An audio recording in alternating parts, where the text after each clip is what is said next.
Hey you guys, it's Amy from A Red Spatula. Welcome back to my channel. Today I'm going to show you how to make this cornmeal blueberry cake. This is such a buttery, rustic cake. I absolutely love it. And it's actually pretty simple to make. We're going to start by mixing together the dry ingredients. I'm not listing them out in the video, or at least in the frames of the video, but you can find it down in the description. You'll find both the ingredients and the measurements down there. So mix together your dry ingredients, and then in another bowl we're going to mix together our melted butter and the sugar. One nice thing about this recipe is there's no need for a stand or even a hand mixer. You can see I'm just using a spatula to mix it together. Once we've got the butter and sugar mixed together, I've added in the eggs and the vanilla. At this point, we're not going to want to over mix it. You just want to make sure that the eggs are incorporated. Obviously, we don't want any scrambled eggs in our cake. And then the ricotta goes in. If you don't want to use the ricotta, you can also use sour cream or plain Greek yogurt if you'd prefer.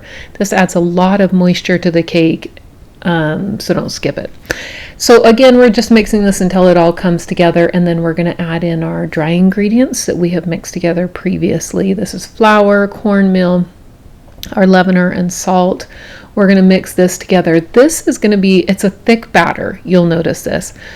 I did this on purpose with the recipe so that it will hold or suspend the blueberries. If the batter's too thin, then all the blueberries will drop to the bottom of the cake. So I like to make sure it was a thick batter. That's what I made this cake batter for.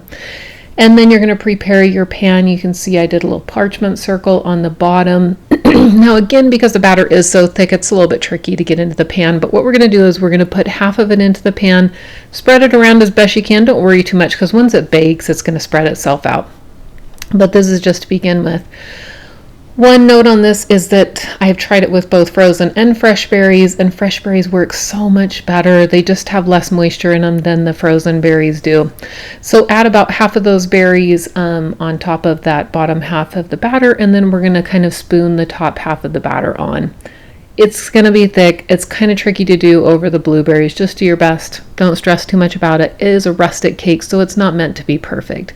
We're going to top it with the last of those blueberries and then a little sprinkle of granulated sugar. Obviously, you don't have to do that, but I love that little crunch that it gives on top. And then it goes right into the oven. It's going to be baked until your toothpick comes out clean. And then when it comes out of the oven, you're going to want to let it sit for, I usually let it go for about 7 minutes in the pan. This will let it cool just slightly. Run a knife around it to make sure it's not going to stick.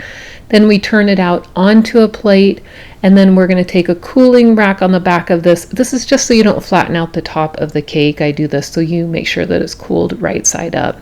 And you're going to want to let it cool for quite a, well, at least 20 minutes, I would say, to let the cake set before you cut into it. Here's what it looks like when it's done. It's moist, it's buttery, it's got all those beautiful blueberries in there, and it is the perfect weekend bake. Now, of course, as always, don't forget to subscribe. You don't want to miss any of my new videos that are coming out.